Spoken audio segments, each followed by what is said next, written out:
כי יש אפיקורסים שאומרים שהעולם הוא מחויב המציאות. That's the first sentence.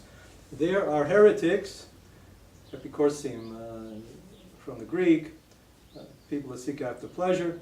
There are people that, in other words, not basing their life on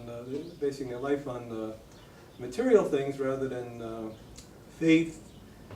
There are people like that think somehow the world is mechuyav hametziut. Now there, they translate it usually necessary existence, but that misleads you right away. So I'm going to use the literal translation, mechuyav metziut, which means mechuyav, obligated, metziut. Now there's the key word, metziut, from the root matzah, to find. So metziut is what we find, the finding. The finding. When we're in touch with reality, that's what we find. And then that ties it right away into the notion of awareness. Okay? But anyway, Nachman of Breslav doesn't start off with the notion of awareness. He starts off and he's going to do a flip-flop here, a philosophical flip-flop without letting us know about it. But of course, unless we think about it, unless we decode the message here, he's going to start off saying that these heretics see the world that we live in, our everyday world, as necessary existence. And then he's going to say, no, that it's not necessary existence, mechuyav hametziut. Rather, the world is just chance existence, possibilities of existence, efshari hametziut. And in order to do that, he's flipping over from what we call deductive logic to inductive logic, without telling us that he's changing his frame of reference totally. So people that don't understand the philosophical shift that he does there are immediately bewildered. How is it possible that this is that, and the other thing?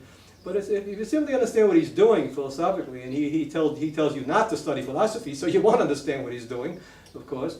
But if you do understand what he's doing philosophically, then it's no big mystery, and it all becomes very clear.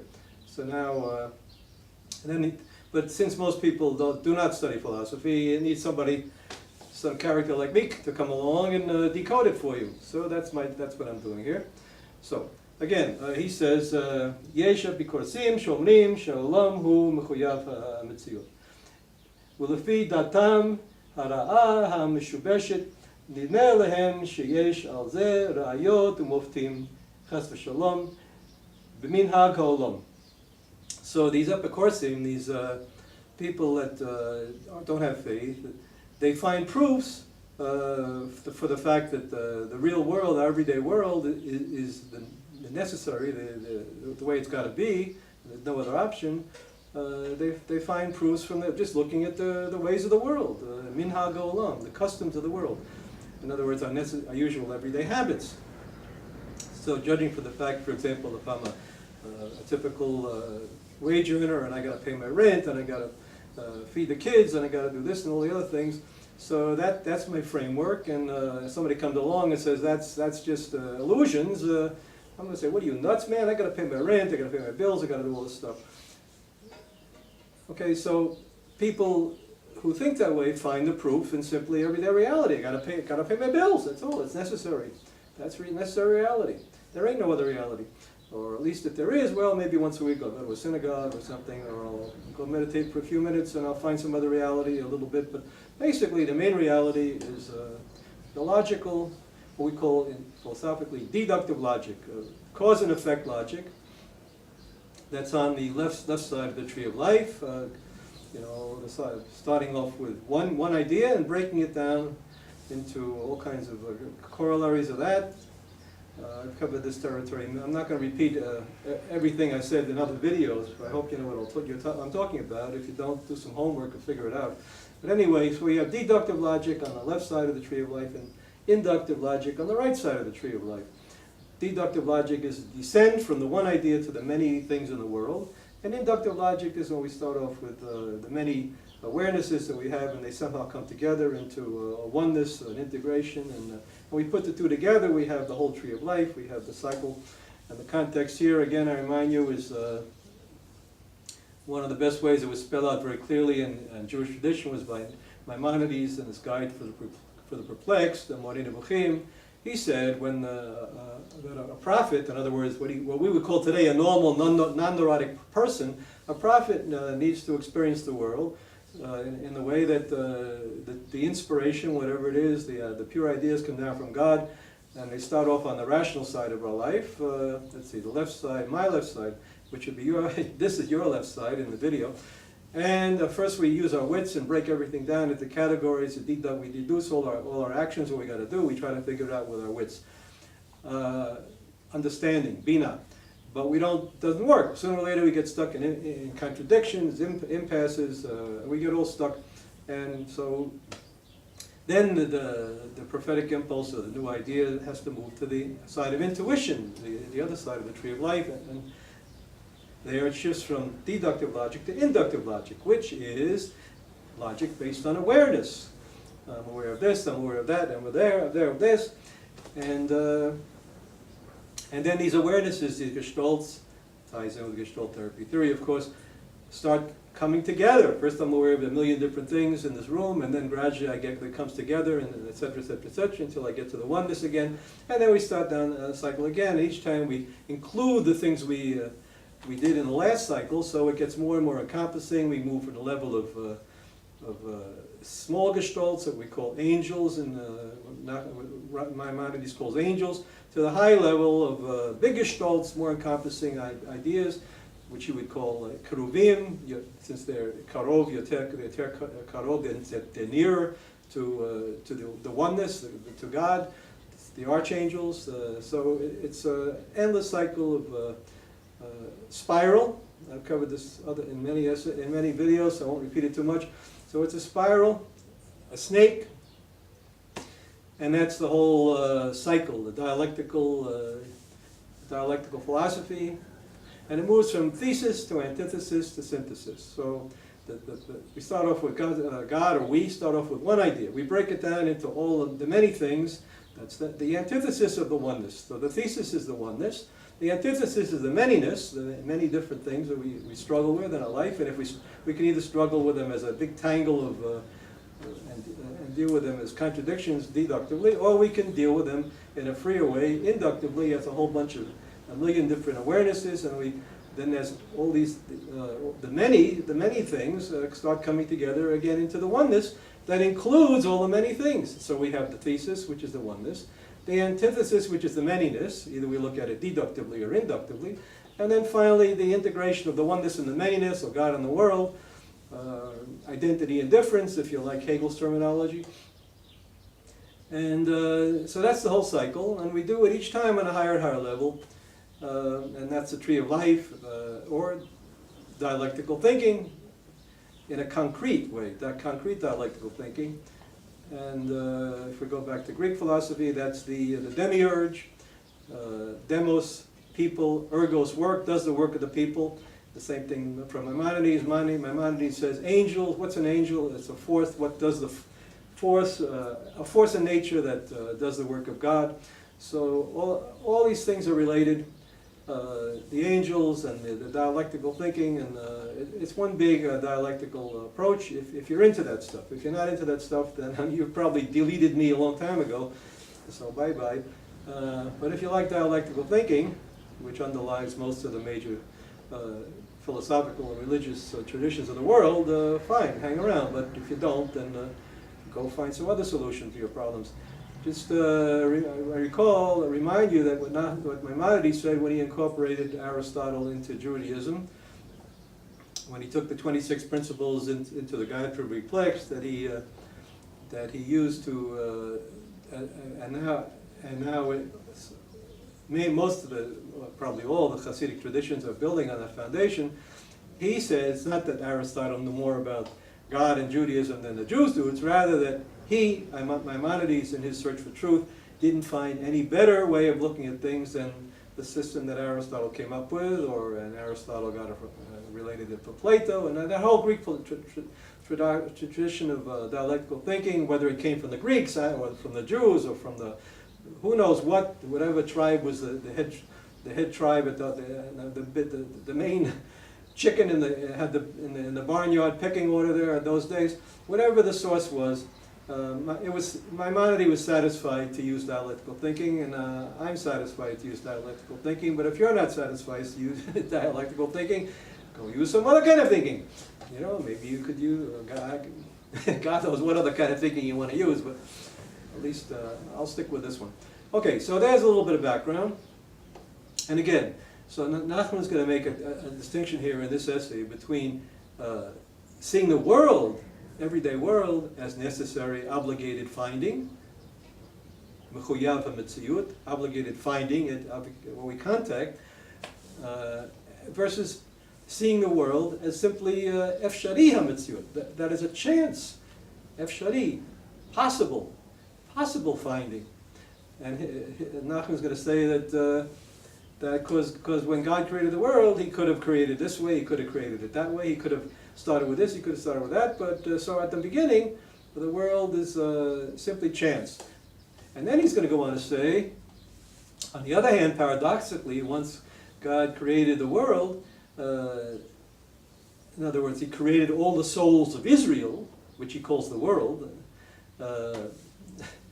and after that, then, in a sense, God was kind of kivyachol, as so to speak. Here's the word that Nachman uses. After that, God was kind of obligated, locked into the idea of developing the world according to these seeds that He planted in the Genesis, which are the souls of Israel. And then, since God is really the only necessary finding, He's going to. I'll come back to this in a moment.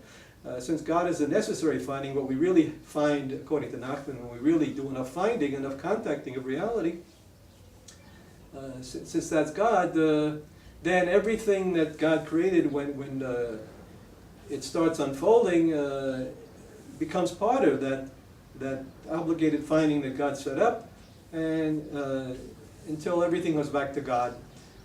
The river flows back to the ocean, you might say. Okay, so that's the overall system here. Now, again, let me try to summarize it as briefly as I can, clearly. His first statement is that the world, the wrong way to look at things is that the world, everyday world, is obligated finding.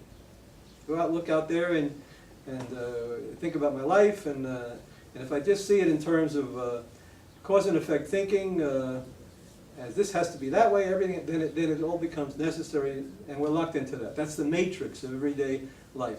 On the other hand, he's saying that same world is really not obligated thinking, but if you look at it a different way, in other words, the way he wants to say you should look at it, which I'm calling inductive logic based on awareness, although he doesn't spell it out, of course, he bases it on faith rather than thinking, which is basically amounts to the same thing once you decode Nachman of Breslav. But if you base your life on, instead of on deductive logic necessary, the everyday world is obligated finding, and say that the everyday world is just simply chance finding, then it fits right in with the idea of contacting the awareness. I'm aware of this, now I'm aware of that, and I'm aware of that, and that's all by chance. But yet, on the other hand, paradoxically, once we start these awarenesses going, then the amazing thing is that without even controlling it, letting go of control, rational control of the system, some other force that he's going to say is God, relating God to the idea of the ultimate final cause of dialectical processes and phenomenological flow there. The ultimate river leads to the ultimate integration of all these chance findings, all these moments of awareness, and somehow they come together into the big gestalt, the big awareness, the big aha, the big enlightenment moment, the total authentic action. If you're thinking in terms of Aristotle, so it's total authentic action, it's the end result as the readiness builds up.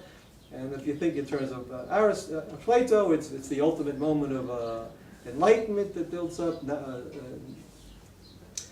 It's a more cognitive approach, and that we're calling, along with Aristotle, we're calling that as the closest approximation to what we can call God, looked at from a philosophical point of view. Okay, now, and Nachman's going to say, oh, don't study philosophy, don't look at it from a philosophical point of view, follow the Rebbe's and base it on faith. But okay, but Nachman is not quite being 100% kosher there, because he's just simply hiding the philosophical foundations of the thing, and of course most followers of Nachman of Breslav do the same thing. So when Nachman, in a couple of paragraphs, a few words, sentences later, says in the same essay that God created the world for the sake of Israel, and so that Israel could control the world, a lot of Hasidic nincompoops are going to take that seriously and start walking around, boy, the Jews, the master race and all that. And then we get in a lot of trouble, and next thing you know, the anti-Semites grab hold of that idea and they start just simply come up with something like the protocols of the elders of Zion. And all they got to do to get that is simply replace the idea of awareness as the thing that gives the Jews the power. And instead of awareness, they put in money. So the philosophical foundation is that awareness makes all the moments of life come together into a great, beautiful gestalt, which gives us a taste of what God is through understanding God's actions. Whereas the anti-Semites take that same idea, that there's some kind of a glue which holds the Jews together, and since they can't fathom what it is, or maybe they don't want to admit what it is, or maybe they have other political purposes for hiding what it is, to substitute their own kind of glue, so they're going to say that the glue is money that holds the Jews together. And for a person that looks at the Jews from the outside, in those days as a very successful bunch of businessmen, of course, has to say, okay, that sounds right, okay. But nobody is dealing with the philosophical tradition that underlies that thing, and so everyone is just building up a different set of metaphors, a different lies or propaganda, or whatever you want to call it. Okay, so here, but today, I'm trying to decode this stuff so that when we read that Nachman says the Jews will control the world, we're smart enough to not take that literally, and there is a sense in which that what he's saying is philosophical truth, but it's not the sense that the nincompoop Hasidim should take that literally, or the Nazis that take that literally think it is. It's a deeper truth. So we have to decode it in order to protect ourselves from the nincompoop Hasidim should follow Nachman of Breslav like sheep after a shepherd, or lemmings that run off a cliff. We want to protect Judaism from the Nazis who are going to misinterpret the thing. Also, we need to decode what Nachman is saying so that we can sort out the wheat from the chaff here, get what's important. All right? Now there's a little bit of introduction. So now I have the job of doing that, all right? I'm going to go a little deeper this time. So let's go on with the text here. Let's see, just want to check that I've covered the territory I wanted to cover.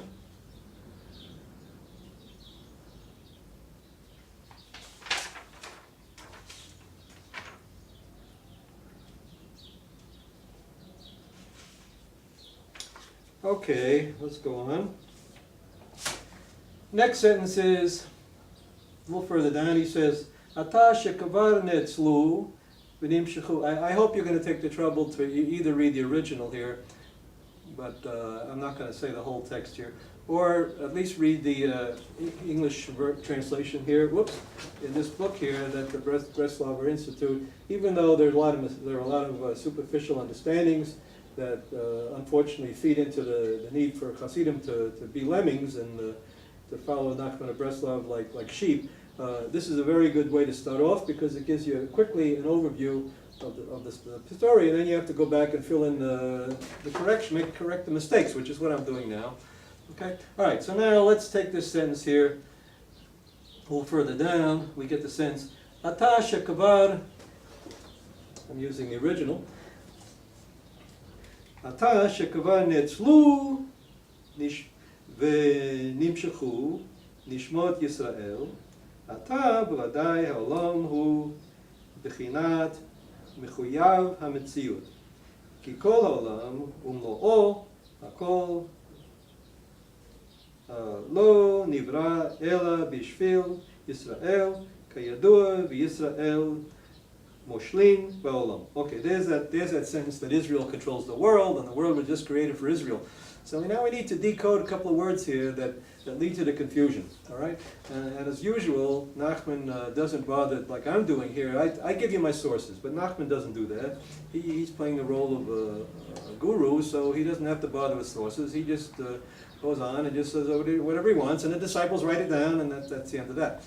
But I feel an obligation to give sources here, so it's not just coming out of my head or out of the heavens or whatever. All right, so Ata shekva netzlu. There's a key word. Now that already the translation that the official Bible here from the Breslav Research Institute is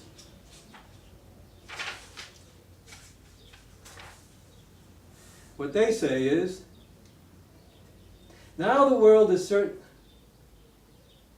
No. After the souls of Israel have already been issued and brought down, now the world is certainly in the aspect of necessary reality, for the world and all it contains were created only for Israel, as is known, and Israel rules the world. Okay, that's what they wrote here. Now, I told you, that's dangerous stuff, misleading totally. Let's examine the roots of the words here.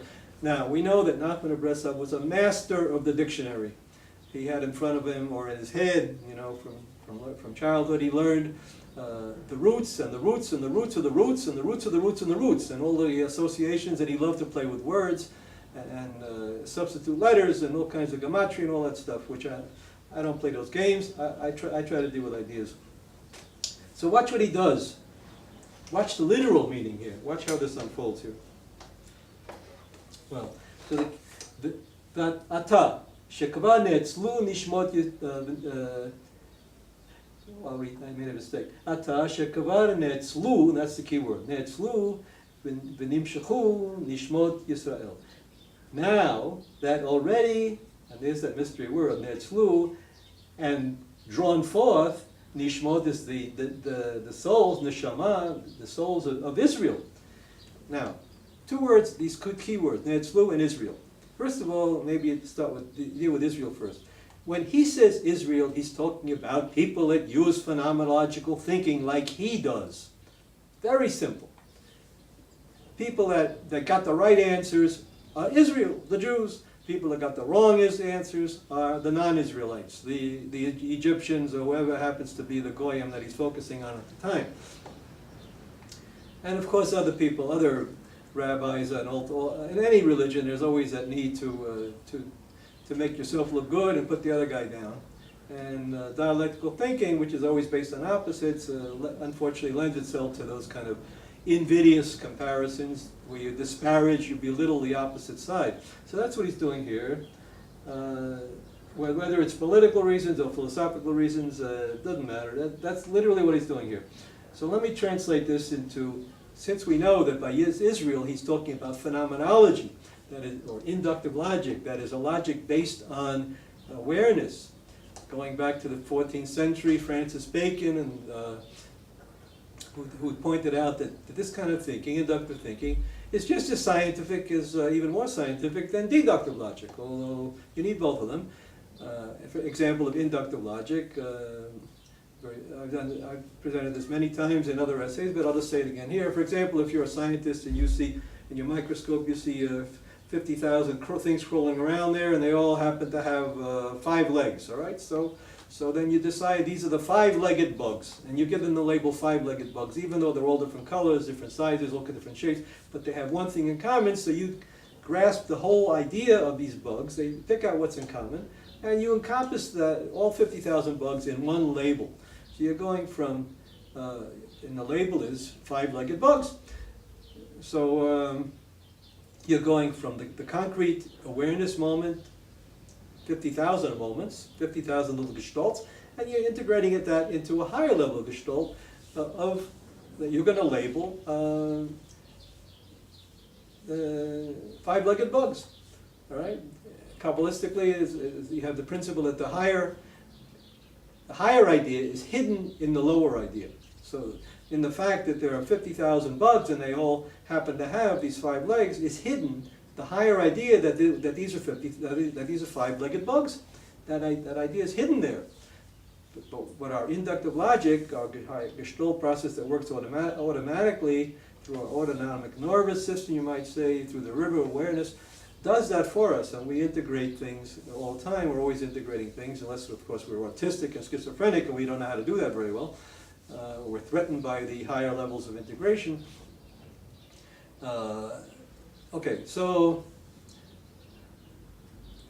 that's what we mean by, and also I'll read it again. Ata shekavar netzlu v'nimshechu nishmot Yisrael. Now that already, now there's that word netzlu. I'll come back to it in a moment.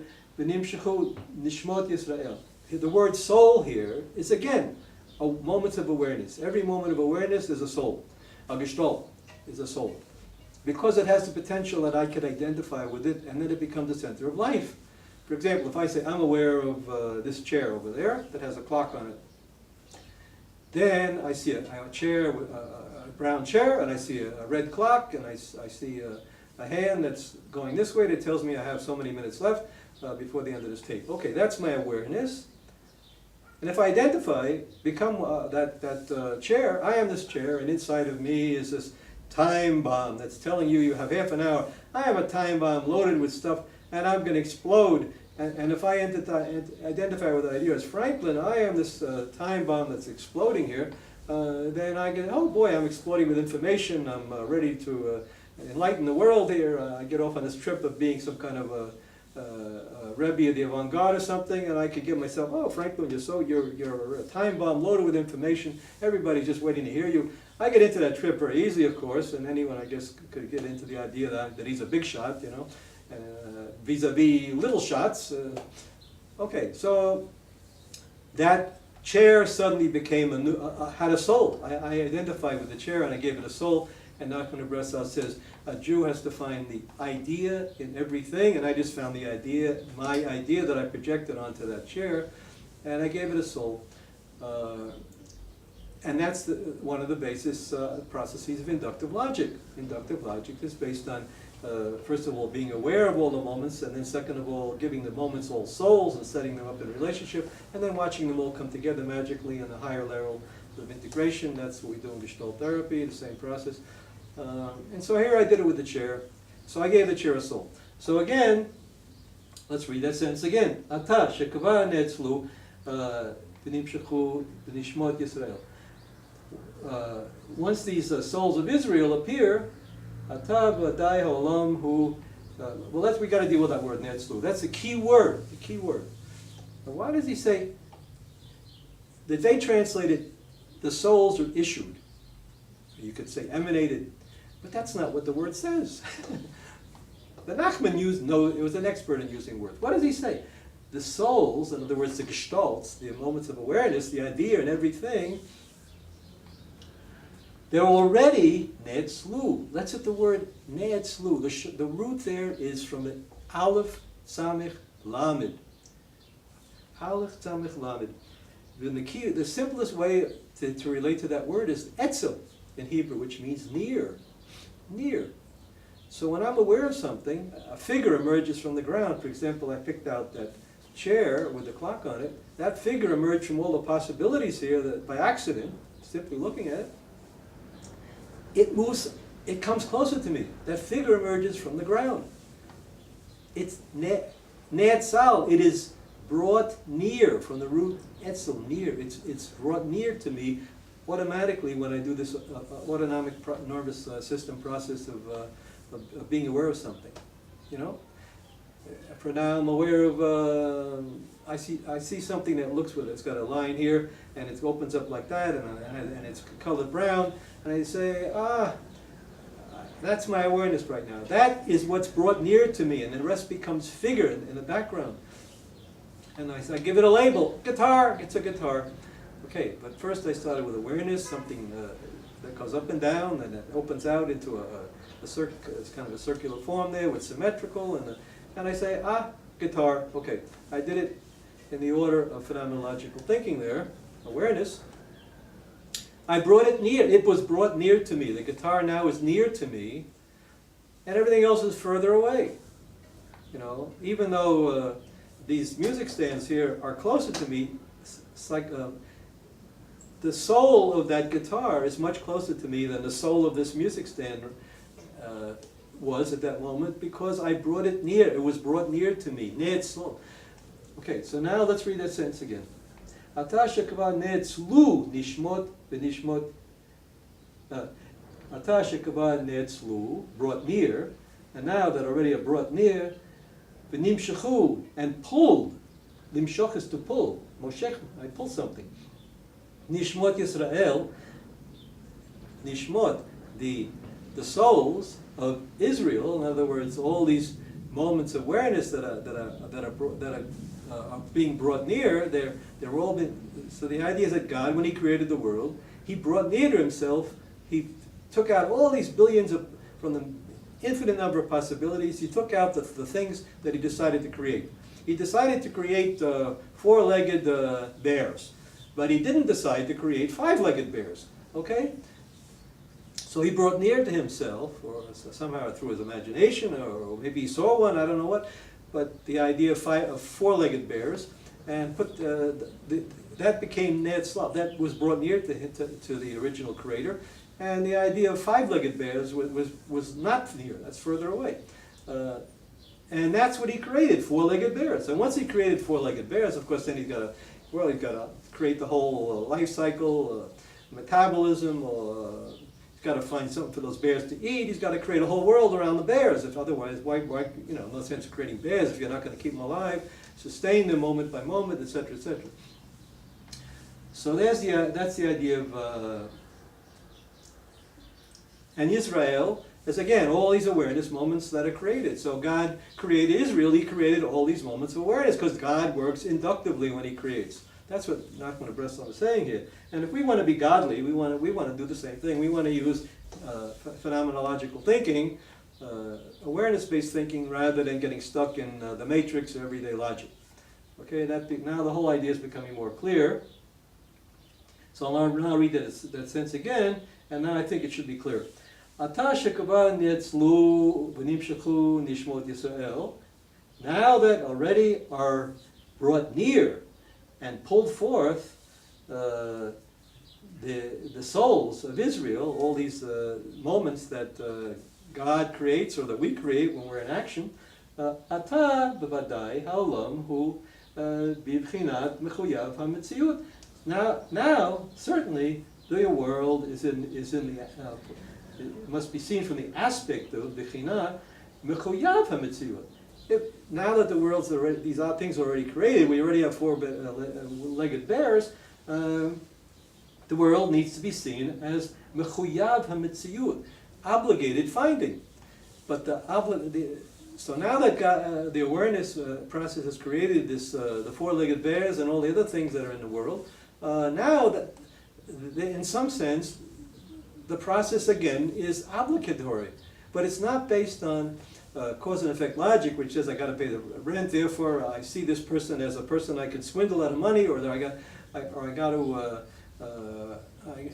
to get some sex, therefore I'll seduce this woman, or whatever. That's cause and effect thinking, which could go astray because it's not based on contact with reality. For example, swindling a person is not based on really knowing the person, contact the person, and raping the woman is not based on really knowing that woman. It's just based on a certain abstract idea and a certain that abstracts from the total reality, something that serves my ego's needs.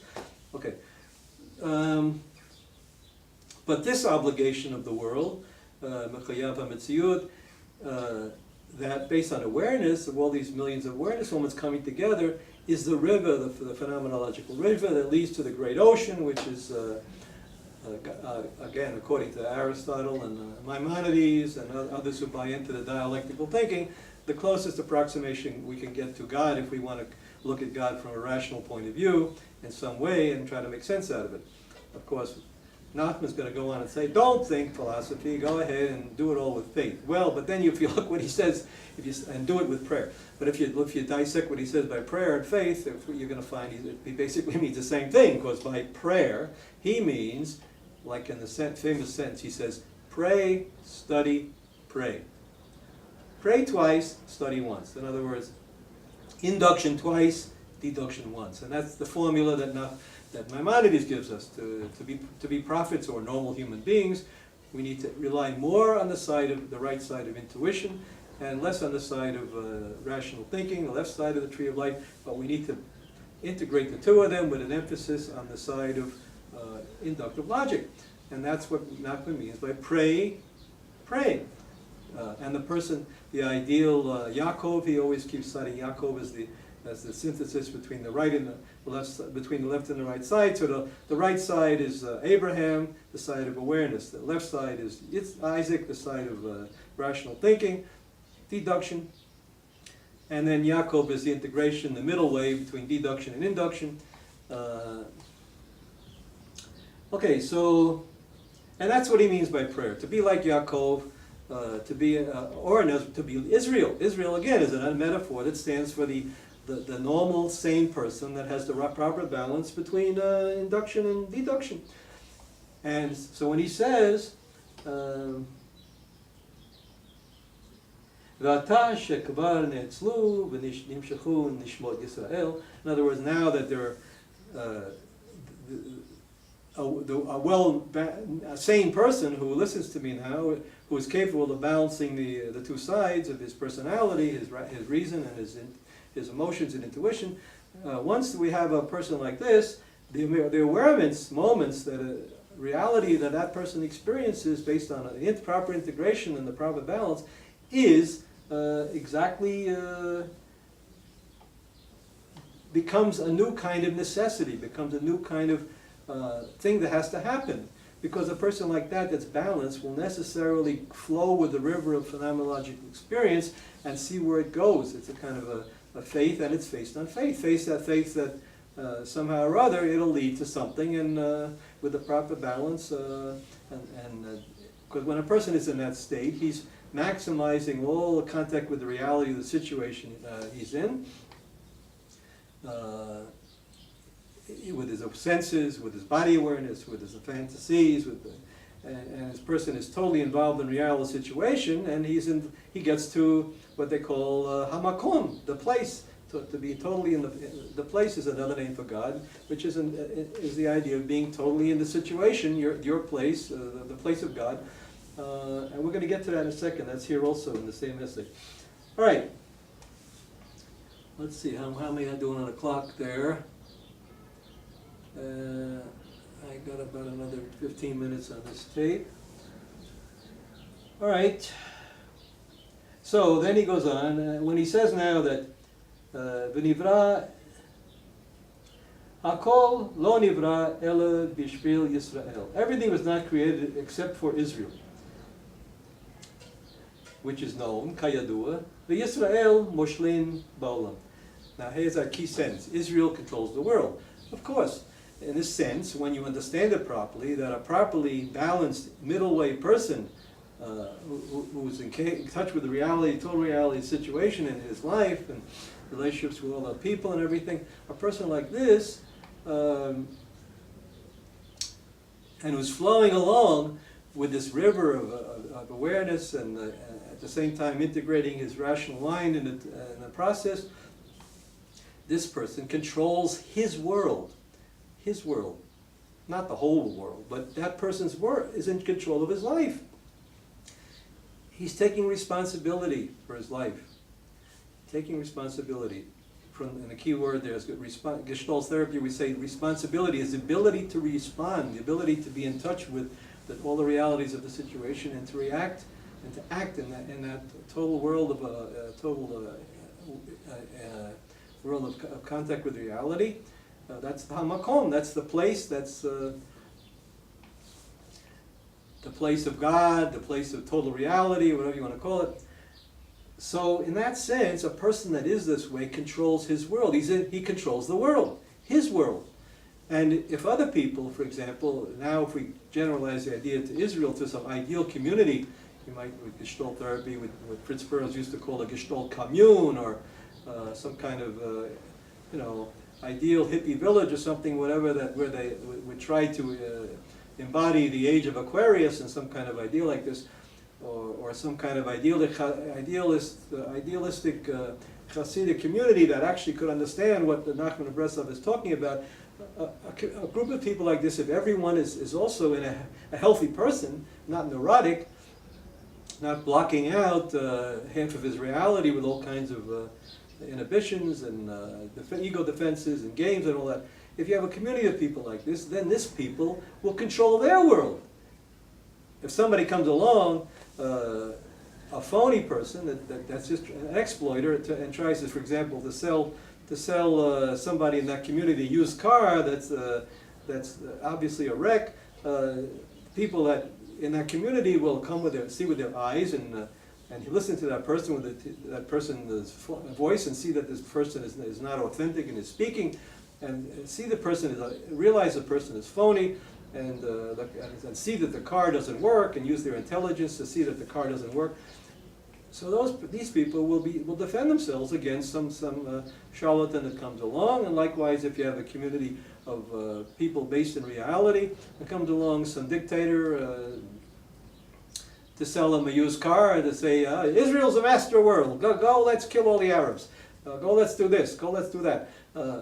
People in touch with reality are going to say that's bullshit, because they'll use their intelligence, they'll use their ability to identify with other people and say, no, let's not kill all the Arabs, let's be in touch with the situation and do the best thing we can do. It doesn't mean we should just give Israel to the Arabs either. It means we should deal with the reality situation and trust that somehow or other, if we do that, something real and truthful will come out of the encounters.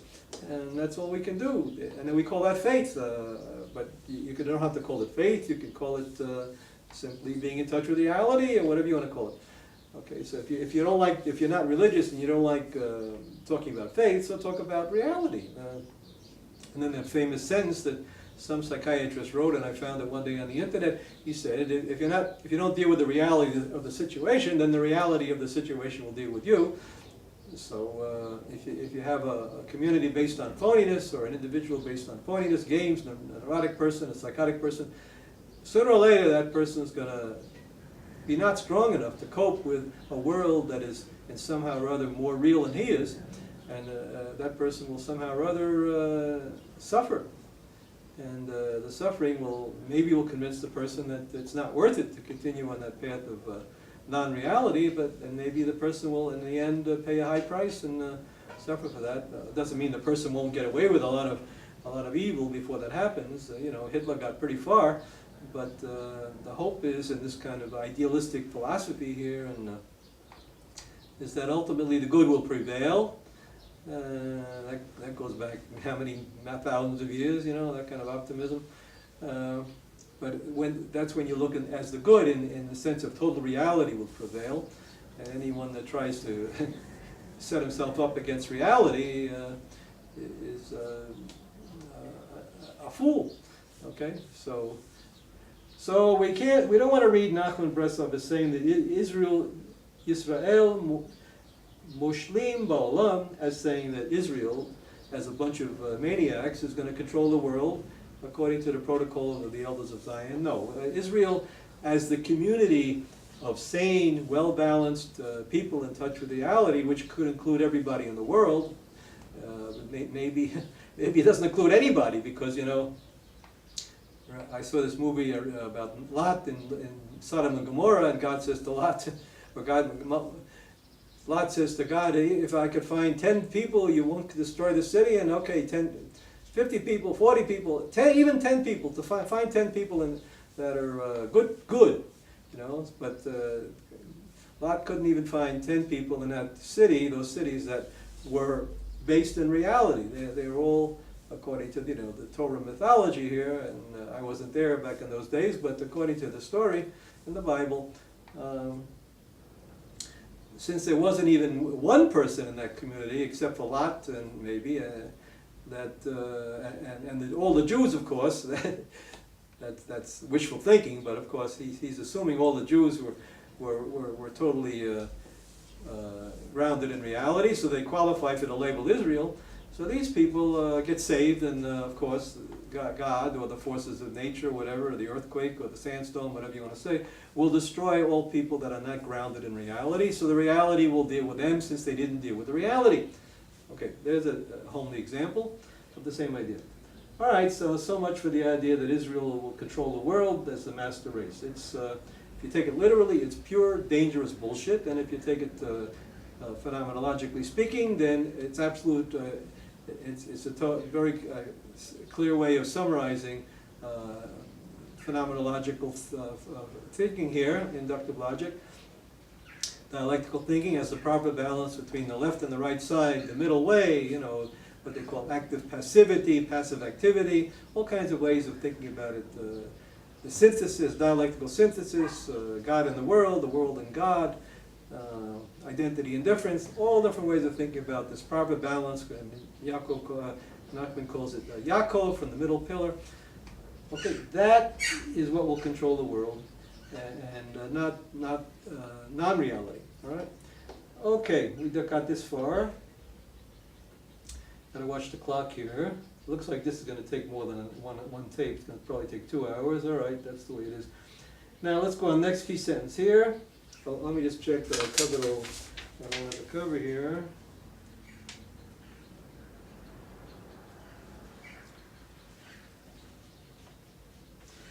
I noticed in my essay here that I dealt with the idea of alchemy. So let me just introduce the alchemy. Remind you of, I've dealt this before. The alchemy way of talking about this similar thing here is the left side, the side that goes from the deductive logic from the one thing to the many things. We could think of that in terms of alchemical water going to alchemical earth, and then the left side, the right side coming back up in the inductive logic. We could think of that as alchemical air going back passing through alchemical fire to get back to the original state, and then the whole cycle starts again. Water, earth, air, fire. Let me just tie that in with the dialectical thinking in case you haven't seen other essays of mine, other videos. The water here thing is what flows forth when we try to do something, we create. We want to create a world, we want to do an action, or God wants to create the world. So what flows forth is a whole million things that he starts.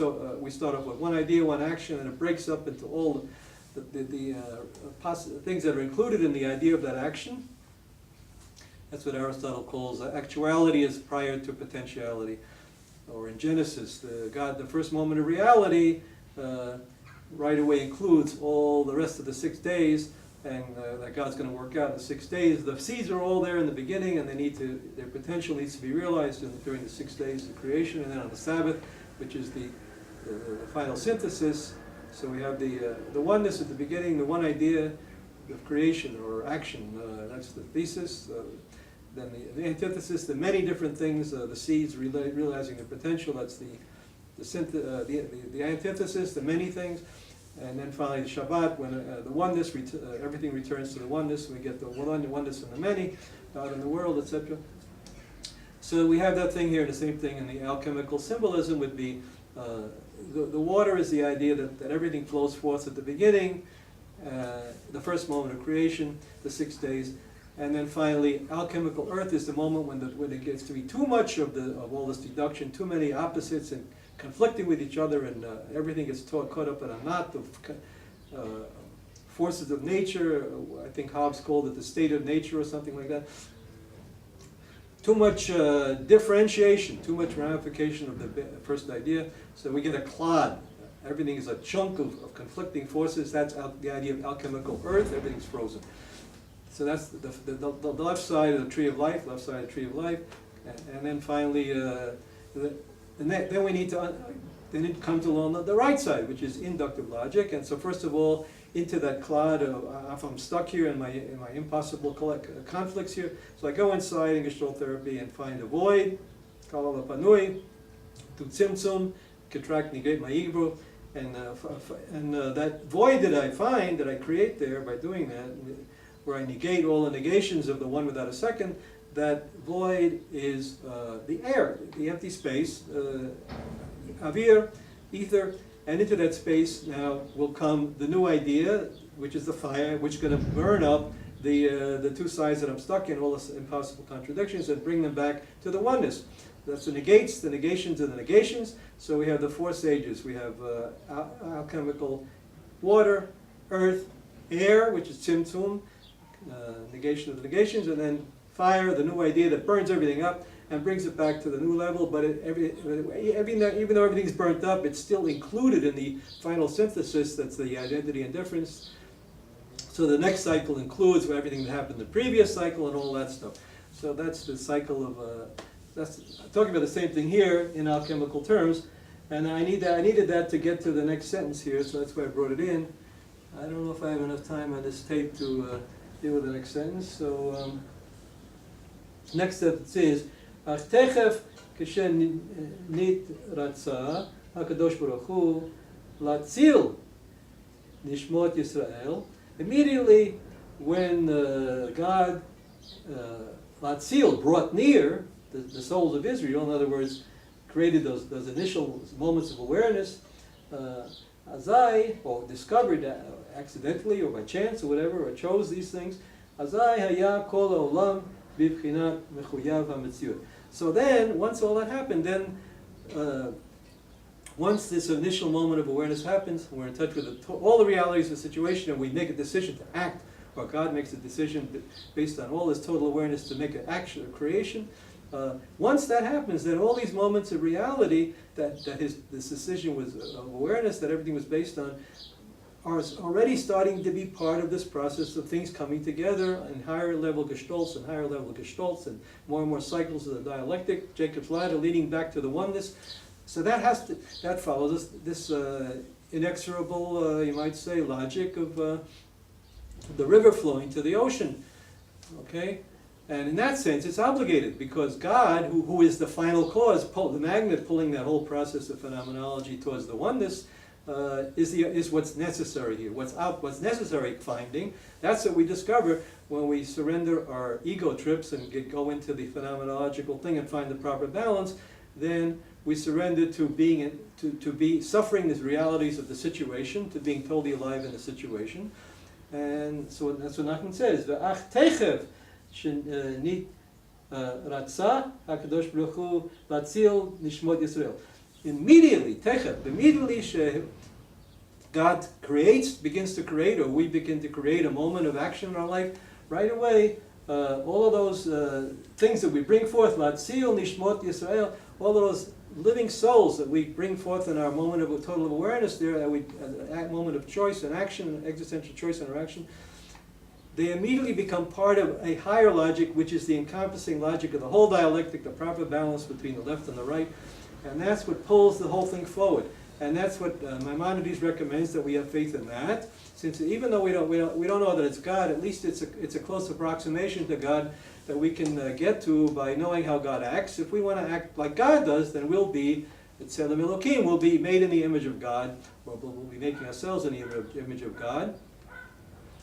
So that's we become part of Mechuyav HaMetziut, something that, an obligated finding. We discover that this final cause really works. And I'm telling you from my own experience, you have to use your experience, from doing gestalt therapy for 37 years already with about 630 people. My experience is that this is not just wishful thinking, pie in the sky. This happens. Otherwise I wouldn't be spending 37 years doing something. I walked out of medical school, and I walked out of even being a composer and all kinds of creative things. That the center of my life has been this process that I discovered actually works. It satisfies my need for scientific thinking, which I got from studying chemistry for 4 years, and it satisfies my need for religion, for my need for philosophy, for aesthetics, the way things come together. That there is some reality here, that this process of phenomenological awareness does work. Of course, it needs to be balanced by a lot of rational cause and effect thinking, so that people don't get stuck in that either. All right, but so that's how I make sense. So that in that sense, it's a mechuyav hametziut. At least for me, it's a necessary finding that I have, that maybe you will find, or maybe you found already, that this sort of phenomenological truth search does lead to some kind of truth and then you make your balance whether, you know, whether it was worth the price to pay for that. In my case, it meant walking out of medical school, giving up all that moolah, all that cash, and all that status in society, even having a chance to have a decent marriage and children. You know, I paid a heavy price for that. But you have to make your own decision whether that search for reality, that truth search, is worth it to you. And then, but for me, it has a high value. So that's my choice. It becomes a mechuyav hametziut. It becomes a necessary finding, or I base myself on a certain finding that is, I find obligatory, worth pursuing. It's necessary.